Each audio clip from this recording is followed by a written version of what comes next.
What's up, everybody? Welcome back to the channel. Boozer here. Thanks for stopping by.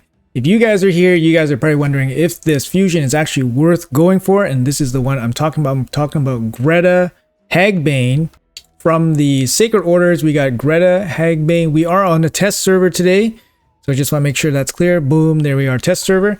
This update will be live in a couple days, so the fusion starts on October 31st, exactly on Halloween. You guys will be seeing this video a couple days earlier.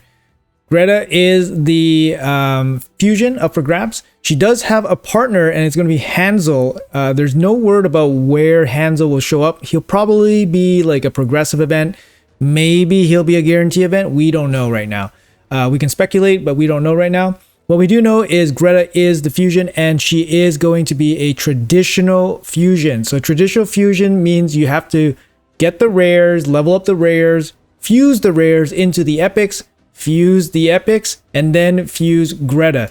So if you guys want an example of this, it's going to be the fusions that we have basically in the portal that we always have from the start of the game. So for example, Rosin or Mikage, you know, stuff like this, right? You basically fuse up the rares, you go into the epics, and then you go into the legendaries. So anyways, let's quickly talk about Greta and how her kit performs. And I'm going to show you guys a bunch of areas where she is used. I spent a lot of time running her by herself, running her with her partner, just to give you guys a good idea of what she can actually do. Aesthetically, I love this aesthetic. Not really so much that it fits Halloween, because I don't really think it fits Halloween, but the idea of it, you know, going into like the witch's cabin, trying to kill the witch or whatever. It's kind of freaky, spooky. We got the gingerbread tattoo on her arm. I like her look. She reminds me of the demon hunter from Diablo 3. You know, kind of assassin-ish look. Yeah, I like it. I like her move. She's smooth. But obviously this is like a old model skin, right? But yeah, looks decent. Has decent attack base stats. Has the boosted crit damage, which is good to see. Decent speed, and yeah, she's force affinity. Let's go into her kit. So she has a single hit, decreased defense. Nothing. That is literally nothing spectacular. When Hansal is on the team, it becomes an AOE, so that becomes a lot better. So for example, Obro has a similar AOE decreased defense, but it's, you know, there's a lot of I believe it requires 4 debuffs, so it's quite a condition to fill. So having the bonus from Hansal is very, very nice. Improves the A1 quite a bit. The A2 is a quad hit, single target hitter. Has various amounts of ignore defense on it. It's kind of weird that it's like that. Can't really figure out exactly how that's super beneficial. I mentioned that, oh, maybe like the first 2 hits will take out the Fire Knight shield, and then the next 2 hits with the higher ignore defense will do more damage against the Fire Knight. Just an example, but you know, that's kind of like a fringe example. If it kills somebody, it resets the cooldown and fills this champion's turn meter by 50%. Why not just give her an extra turn? I don't know. It's fine, I guess. Definitely a lower quality A2. The A3 has an AoE, decreased turn meter by all enemies by 25%. So Georgia has a similar move, and it's a 50% drop. Georgia is a, you know, void legendary, and he's very, very good, but it's similar, right? So she drops it by 25% and then a fill on herself for 20%. Whereas Georgia, when Georgia kills somebody, Georgia puts unkillable on himself. So it's a little bit different. Georgia's obviously a little bit better. And of course the AoE turn meter drop is irresistible since we're talking about Georgia, whereas Gretel will require accuracy. Here with Hansal, it becomes Georgia's 50% and it cannot be resisted. So she requires the partner to be as good as basically Georgia's A3. But again, Georgia is a void legendary. Her passive fills her turn meter by 50% when an enemy is granted an extra turn. So this kind of happens not too often, especially in, you know, PvE and PvP. There's some instances where it happens, but a 50% fill, you know, just give her the extra turn, man. Just give her the extra turn. And then Hansal will get the same turn meter boost if he's on the same team. The active effect is if Hansal dies on the same team, she will activate her AoE, which is kind of okay. It's kind of bad because what she should do is probably keep Hansal alive. Like, they should keep each other alive, right? So if Hansal dies, like, bring him back at 1 HP or something, and then trigger her AoE as well. I think that would have been much stronger. I think her kit is like, they watered it down just enough so that it's not as impressive or as good as some existing champions, I think. But anyways, let's go into how I geared it out and where we will be using her. All right, so I got her built out with lethal and cruel set. So she's going to have the 25% ignore defense stat, as well as the 5% ignore defense from the cruel, so 30% ignore defense. She's built as a damage dealer with a little bit of accuracy. She doesn't have blessings or anything, so if you have blessings, you can jack her up even more. But yeah, she has reasonable gear on. She's reasonably quick, and she has a little bit of accuracy just for most PvE content. It's not going to be super relevant for PvP, for example.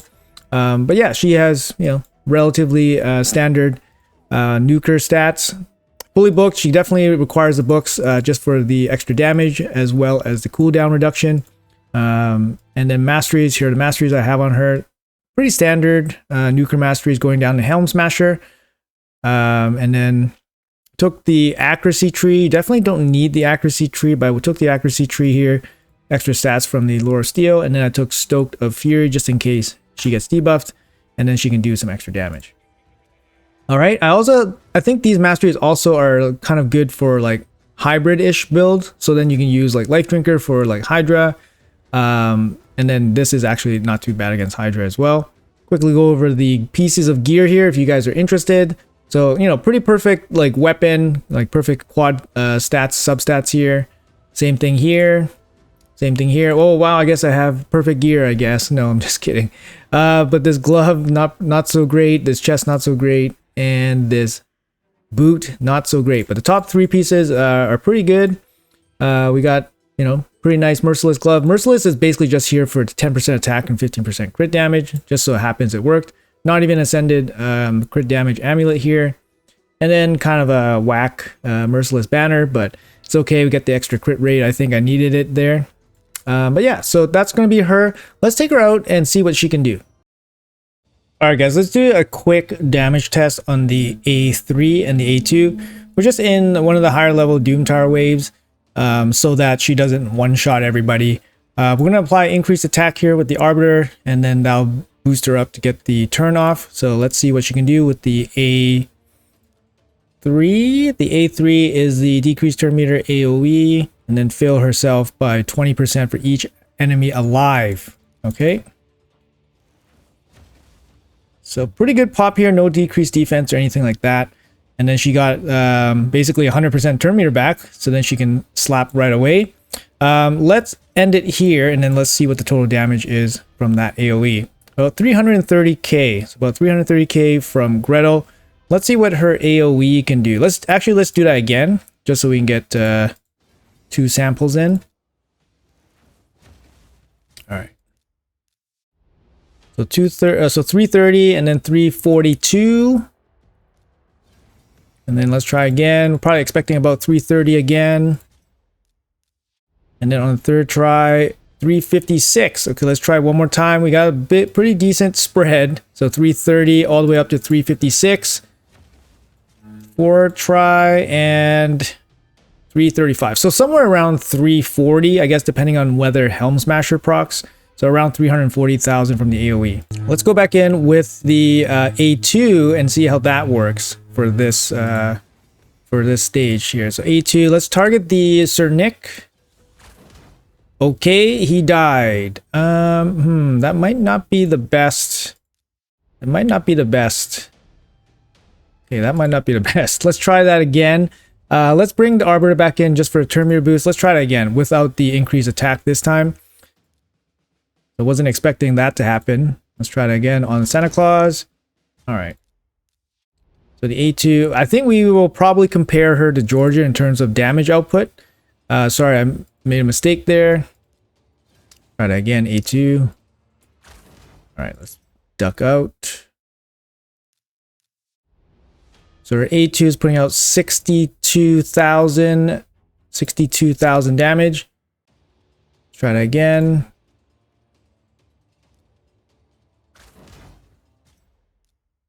Try that again. Let's see, 62, 63.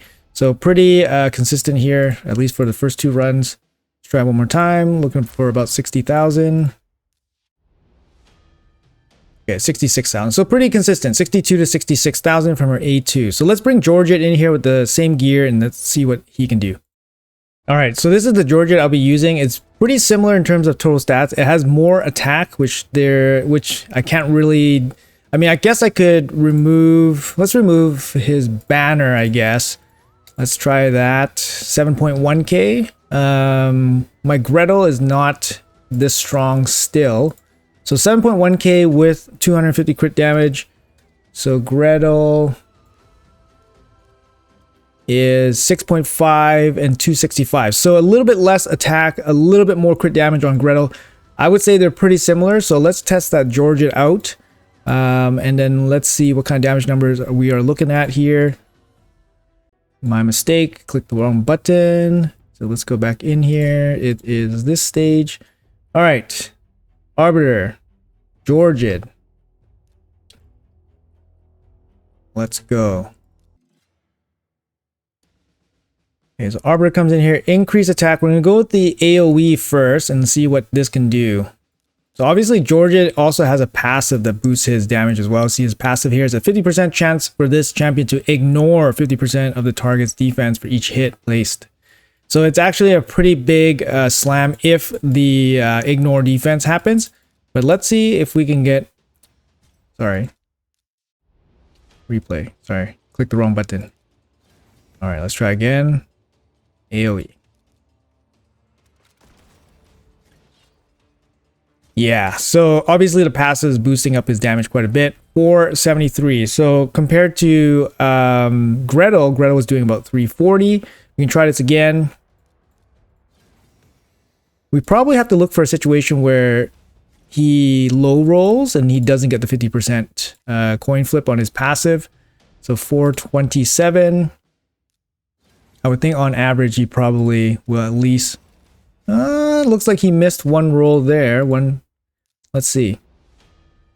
Okay, on the low, he's getting under 400. How much is his passive helping him out? Try that again. We're looking for like a low water mark here for Georgette. No. I think if all of them can survive, 397. So just slightly under 400 is so far the lowest for us for using Georgette as a comparable on his AoE. So yeah, 421 right here. It's hard to tell because the passive definitely increases the damage by a lot. No. Yeah, about 400 would be the low mark for Georgette. Let's test his A2 out, or A3 out, sorry, his single target attack. Similar situation here, we're going to attack the Santa Claus and he dies. So, have to look for a low watermark here. Gretel was doing about half of this, about 62-ish thousand. Let's try again. Santa Claus. Try again. Just looking for a spot where maybe his passive doesn't trigger. But maybe his passive is not triggering this whole time. But yeah, it's a pretty big... There we go. So the passive didn't trigger. There we go, 46. Gretel's single target actually exceeds Georgette's, but Georgette's passive makes it much stronger, of course. So there you go. Gretel's A2 actually does deal decent amount of damage. It's the quad hit, right? So yeah, kind of cool to see, kind of cool to compare. Like I said, like some of the numbers, if the champion dies, then the numbers kind of, it's omitted. But if they survive, then we actually get like a more true number of what we can use to compare against each other. So from what we can see, the A2 on Gretel is actually pretty strong. Stronger than Georgette's A3 if Georgette's passive doesn't kick in. Of course, when Georgette's passive kicks in, then he's doing like double damage compared to Gretel. But you know, that's Georgette for you. Let's move on. All right, guys. I think overall we kind of know what she can do in terms of overall dungeon. So I think testing her there is not super important. We can test her out in arena, but we can kind of tell that her, you know, her damage is not going to be equal to somebody like Georgette She's not going to be able to go through Stone Skin or anything like that. We're not going to see her as a top arena damage dealer at all, to be honest. Nothing about her kit screams like an insane multiplier. Her A2 looks impressive, but without more ignore defense, it doesn't really match up to somebody like Georgette. What is an interesting case for her, I think, might be Hydra. I know a lot of people are maybe talking about her in the partner scenario where her performance can be improved. It was a little bit difficult to test her in Hydra, but I put in quite a bit of hours and quite a bit of runs to come up with some comparables for you guys to get a good sense of what she can actually do. So in this case, I will bring in her partner, her brother, Hansal, in some of these comparisons. So first, I'll show you guys what she can do by herself against some popular damage dealers that we're all accustomed to. And then I will bring in Hansal and see how he performs as well. Although this is not a dedicated Hansal showcase, I feel like his involvement in her value is very important. So I will show you guys some footage with those two working together as well.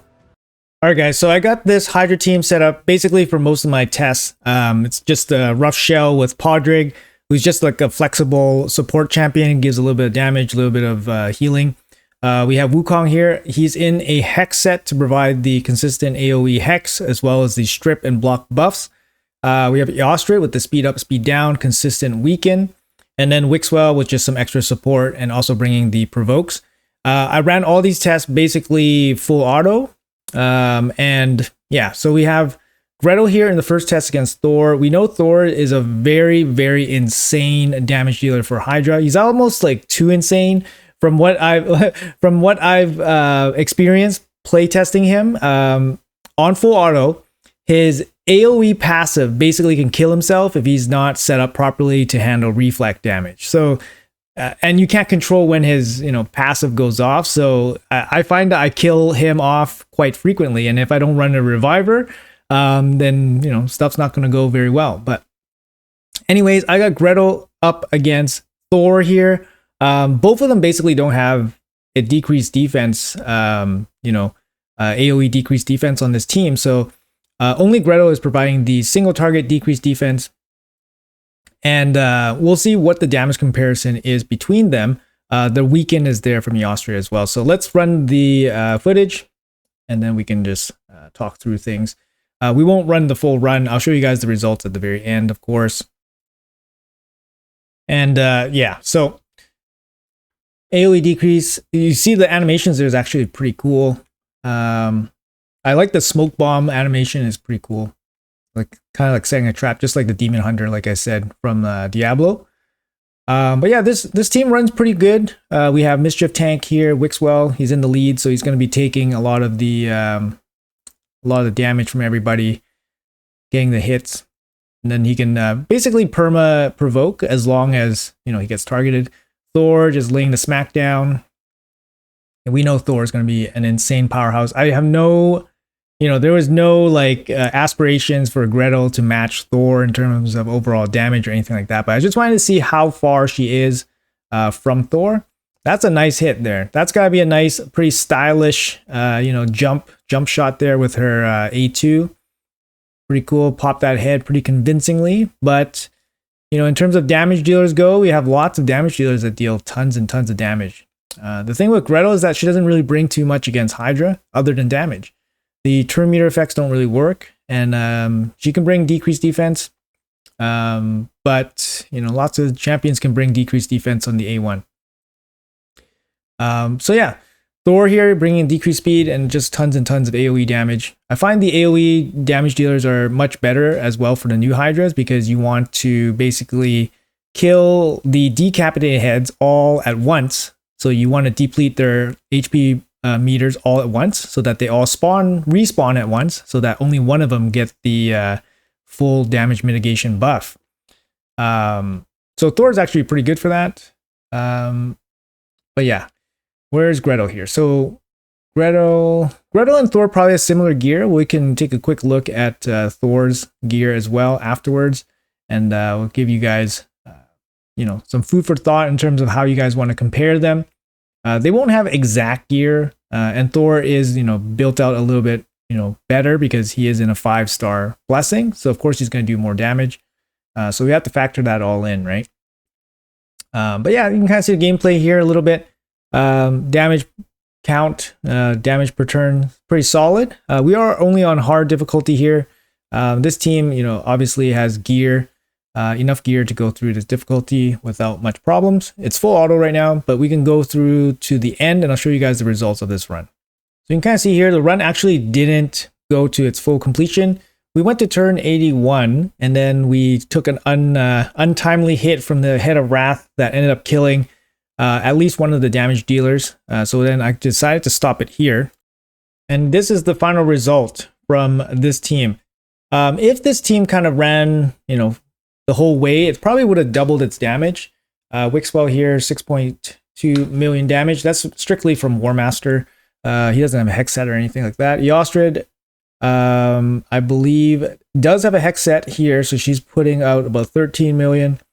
Gretel, just straight damage dealer, and she's doing 23 million. Thor, 90 million damage, so significantly stronger, right?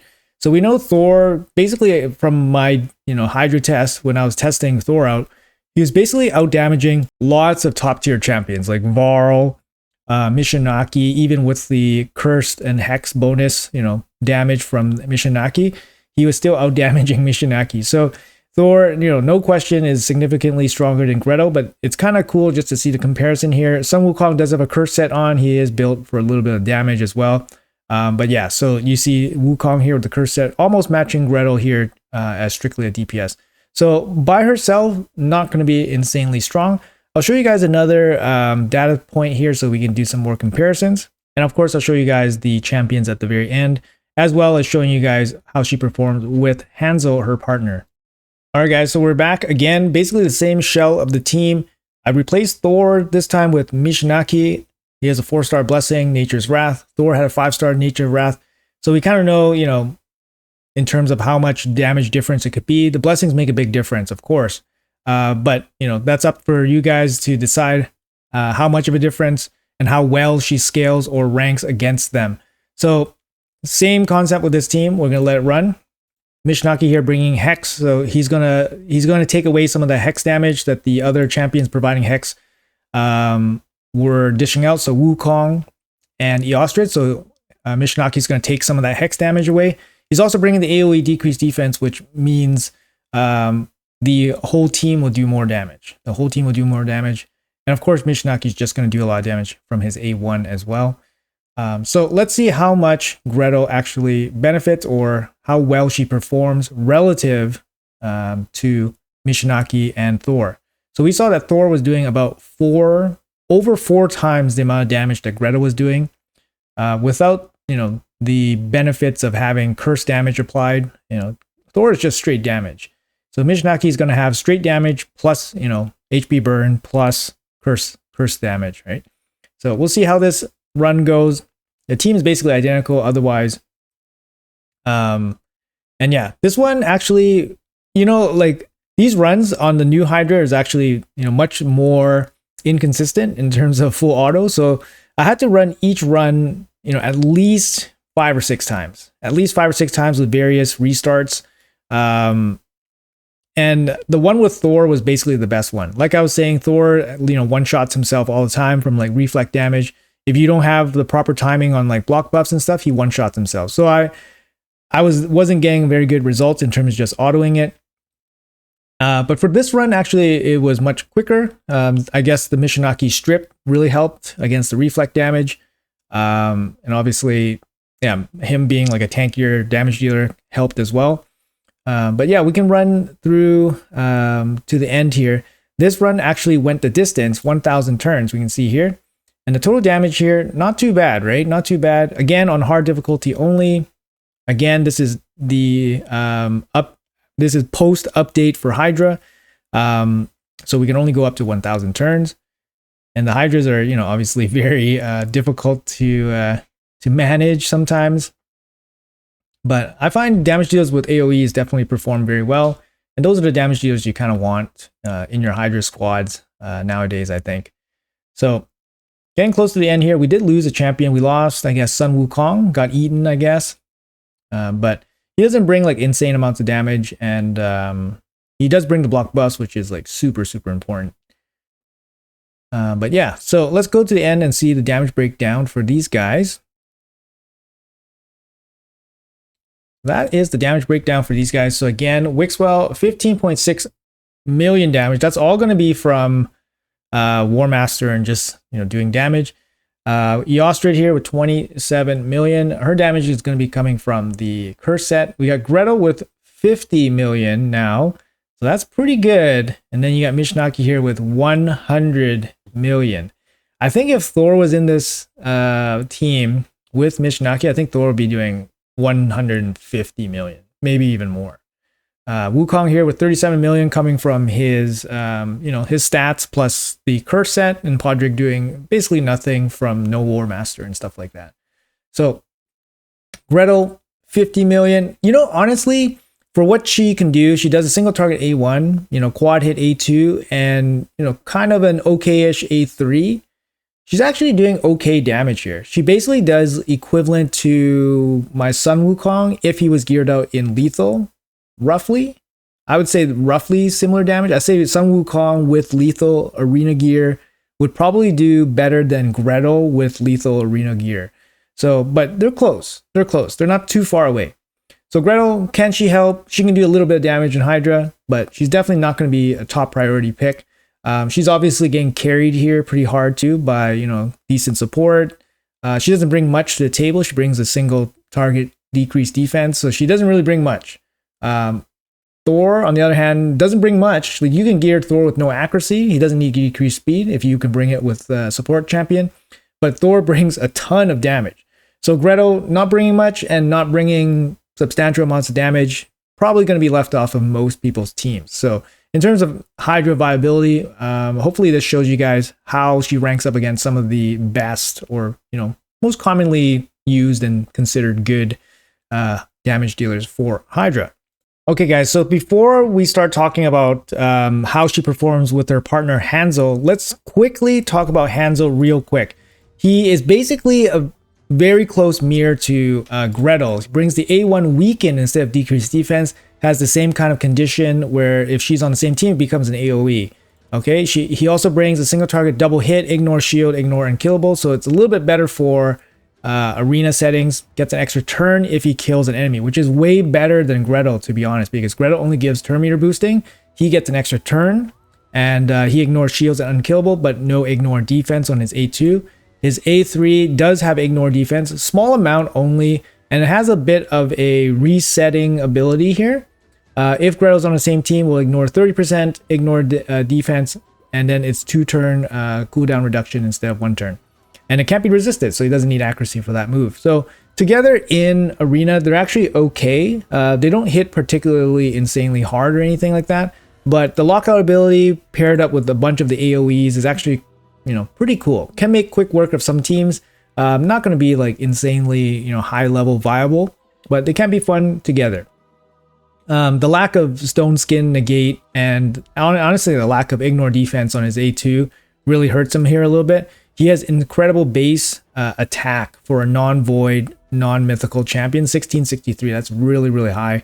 I think that definitely ranks as one of the highest. I think maybe Initwi is still the highest, but he's a void champion as well. So for him, he might be the highest non-void champion in terms of base attack. But from what I can see, he doesn't have like insane multipliers, but I think they're decent enough. So let's jump into what they can do together, and I'll show you guys how it worked out. All right, so this is the team. Again, it's basically the same bones, right? We got the Podrick, we got the Hex Wukong, we got the Protection Wixwell, basically here for taunt and protection. We subbed out the Ostrid this time for Necmo, which basically just brings basically the same thing: speed up, speed down, turn meter boost. He brings Leech instead of Weaken because Hansal brings Weaken, and now it's going to be on an AoE. So I have Hansal and Gretel basically providing the decreased defense and Weaken both on the AoE. So this time it should perform a lot better with them together. Makes those debuffs a lot more consistent. Although the chances of dropping them are actually kind of low, so they need more, more A1s going off. All right, so we'll just let it rip, and we'll talk our way through it a little bit here. So yeah, this They actually have really cool animations. I really like it. Hansal has this kind of smoke bombs, which look pretty cool. Let's see it in action here. Yeah, so you see their AoE A1s actually popping off here. Really, really cool to see both of them doing that. So that's really nice. This team looks pretty solid right now. We are still on hard difficulty, so the supports have no problem against this. It's just keeping the DPS alive. Both the DPS, Hansal and Gretel, are going to be, pretty squishy, right? But to be honest, even the super squishy DPS, they don't really die unless you die to like the Head of Wrath, right? Otherwise, they're probably pretty safe. You see there the smoke bombs going off. Pretty cool. I did fit Hansal in a retaliation set, which was kind of nice too. So you get some extra A1 AoEs off. I think that's a nice little combination there, since retaliation gear only is a 2-piece. So if you guys got that, maybe worth using just for some extra A1s there. Also, same thing. You can use revenge accessories, which give you some extra attacks, extra A1s when you get hit. So those are kind of nice too, just to get some extra AoE weakens or AoE decreased defense. Again, pretty low chances to apply the decreased defense and weaken, but you can see they're pretty consistent. They're applying it. Decreased defense and weaken are out, and nobody else is applying it, so it looks pretty good. Overall damage, it doesn't feel crazy. It doesn't feel crazy, right? It doesn't feel crazy. Feels okay. Feels okay together. But yeah, we can talk about the gear afterwards. I showed you guys Gretel. I can show you guys Hansal afterwards, and of course I'll show you guys the Thor and Mishinaki comparisons. But I think together they're, no brainer. They are much better. But this is a Gretel fusion, kind of showcase. Is she worth it by herself? If you have no resources to get Hansal, I don't know. You guys can kind of see from the gameplay how she does. She's not going to be like a meta-breaking damage dealer for Arena. Is she fun with Hansal? Yeah, she's pretty fun. She looks cool. I like their animations. They're fun together. Is she good by herself? It's not entirely clear. A quad hit that hits pretty good is valuable. So there might be some value there. She has a traditional fusion, which makes it a little bit more difficult to, basically complete. It is a traditional one, it's not a hybrid one, so that you can actually still pull the rare from mystery shards if it's not a void rare. That I'm not sure if we know that yet, but it might be a void rare. If it's a void rare, then there's nothing you can do. You can't pull it from mystery shard. But yeah, traditional fusion is generally harder than fragment fusion. So is she worth the effort? Not too sure. I don't think so. From my generic playtest here, I don't think she's really worth it. But you guys can decipher the results for yourself. So let's go to the end screen here, and we'll talk about how their damage was. So actually for this team, they actually went the distance. They went the full 1,000 runs, a full auto, which is pretty nice. Well, actually almost 1,000. You see the team here basically dying. Wukong is going to be the last man standing here. Going to get eaten and dead. Poison dead. All right. So there you go. You got 200, probably about 240 on hard. You got Hansal slightly out damaging Gretel here, 71 million versus 60 million. Necmo Thar is in a curse set doing 38 million here. Wixwell chipping in 18 million. Wukong with the Hex set as well, doing 35 million. So Necmo and Wukong, basically Ostrid and Wukong basically the same. Podrick basically doing no damage. If you guys would remember, Mishinaki was doing 100 million damage, and then Gretel was doing 50 million damage.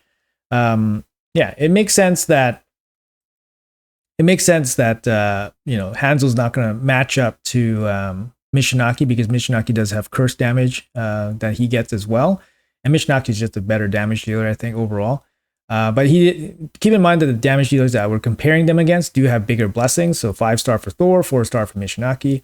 I'm not super disappointed. with the performance of these guys. I didn't think that they would be very good at all, considering their kits. Like for Gretel, turn meter like reduction and stuff doesn't really apply for Hydras at all. Hansal, ignore shield, ignore unkillable, doesn't apply for Hydra. Cooldown reduction doesn't apply for Hydra. But their damage, not too bad. Not too bad. But is it anything to, go crazy about? No, it's not. If you have them together, can you make a team with them? Yeah, sure. They're pretty good. They're not bad, right? But they're not going to be lighting anybody's, Christmas wish list. I'm going to say that. All right, guys. So let's talk about the champions here real quick that I was using. So quickly here, I was using, Hansal with this gear set. Yeah, sorry. So this was my Hansal. He was in a lethal set with a 2-piece retaliation. So retaliation, you get 15% chance to counterattack. I did give him a revenge accessory, so he has an additional 5%. So total 20% chance to counterattack when he gets hit. He does have a lethal set on. His stats are not as impressive as Gretel, which actually is, favorable for Hansal. He is lacking about 1.3k attack. Similar crit damage with 1.3k attack. He's also losing 5% ignore damage. So Gretel is in a much better build. She's much faster as well. She's 50 speed faster with 5% more ignore defense and 1.5k more attack. So Hansal definitely deals more damage from a base standpoint, unless we are giving a lot of credit to the 20% counterattacks from the retaliation and the revenge accessory. I don't think so. I think Hansal just hits harder. But with that being said, these are his total stats. I did give him accuracy to land his weekend. He's overly crit capped because I only have one set of retaliation gear. Yeah, he's fully booked, no blessings. Masteries are basically standard masteries here for an arena nuker. Basically same as Gretel, actually. So Helm Smasher. Ended up taking Stoke for Fury just in case, they get debuffs and stuff in Hydra, so they can do some extra damage from that. And we'll quickly talk about the damage dealers that I compared them with. The Mishinaki here. Mishinaki is in a good build. He's in a Nightmare level build. 6.6k defense, 245 speed. So he's like 40 speed faster than Hansal. He's a little bit slower than Gretel. But yeah, he's doing, he has a lot more crit damage. And yeah, he's pretty stacked up on defense. Just a lethal set, so minus 5% less ignore defense damage compared to Gretel. But base stats alone plus the blessings, he is stronger than Gretel for sure. He's also getting the curse damage, so keep that in mind, guys. And then we'll compare the Thor here. My Thor is pretty jacked up, right? So for this build, I got him in a 9-piece Merciless set. So he's definitely pumping. He's definitely pumping some damage. So 9-piece Merciless set, you get the 35% ignore defense. So he has more ignore defense than Gretel. And he gets basically a relentless set bolted onto him as well. So you got a 15% chance to get extra turns. Base stats here, pretty impressive already. Yeah, so undoubtedly he will pump damage for sure. But this is basically what, end game Hydra damage dealers can actually do. He's doing about 4 times what Gretel is doing. That's not a knock on Gretel or anything, but just kind of shows what Thor can do relative to Gretel. So anyways, guys, what do you guys think about Gretel? I think my verdict will have to be Gretel is kind of a mid damage dealer. Not bad, not insane. If you have a Sun Wukong, Sun Wukong is going to be better than Gretel in terms of just dealing damage against Hydra. So if you bring your arena Sun Wukong into Hydra, Sun Wukong will deal more damage than Gretel, and the block buffs and strip is probably more useful than a single target decreased defense. Okay, so if you have Sun Wukong, he's already better than Gretel. If you have Gretel plus Hansal, now you can probably make a team around these two guys, because they do cover the decreased defense and weaken, which basically that can take out, like a weak support champion that you don't really want to bring, for example. I'm not saying Lydia is weak, but I'm saying she doesn't deal that much damage. So you can take Lydia out, hypothetically, and then put another champion in. So, it does give you a little bit of flexibility, right? It might be able for you to maybe slot in an extra damage dealer for you to make up the extra damage that these two are maybe losing. But it's interesting. I think together they have, you know, it's an interesting conversation we could have. But Gretel by herself, I don't think is that good. She's kind of mid. And yeah, I do have pretty good gear on them, so I don't expect everybody to be able to replicate like this kind of result either. So if you have like mid or low level gear on her, she's probably going to fall over pretty easily. So I'm not really feeling this fusion for everybody, especially newer players. I think she requires a lot of support to be really good in Hydra, and definitely requires her partner to be really, really good in Hydra. So I think that's going to be my final verdict. I think it's going to be a pass for most people here. Personally, I'm going to go for her on both my accounts because, you know, I budget the resources to do it, and it's, you know, basically content, it's doing stuff. I think I would be kind of bored if I ever skipped the fusion. But yeah, if you guys are interested and want to follow me along for the fusion, I will be updating all the events and how I'm doing on everything. And if I see anything interesting, I'll definitely let you guys know via video. But yeah, thank you guys for watching till the end. It's a long one, but hopefully it's thorough enough to show you guys what these guys are capable of. And it's basically a 2-for-1 in 2-for-1 video here. So enjoy. Thank you guys so much for watching. Let me know in the comments below what you guys are planning to do with her. Do you guys think she's good? Do you guys think my testing was not good? Do you guys want to see her in something else? But yeah, let me know in the comments below. Thanks again for watching. Have a great week, and I'll see you guys in the next video.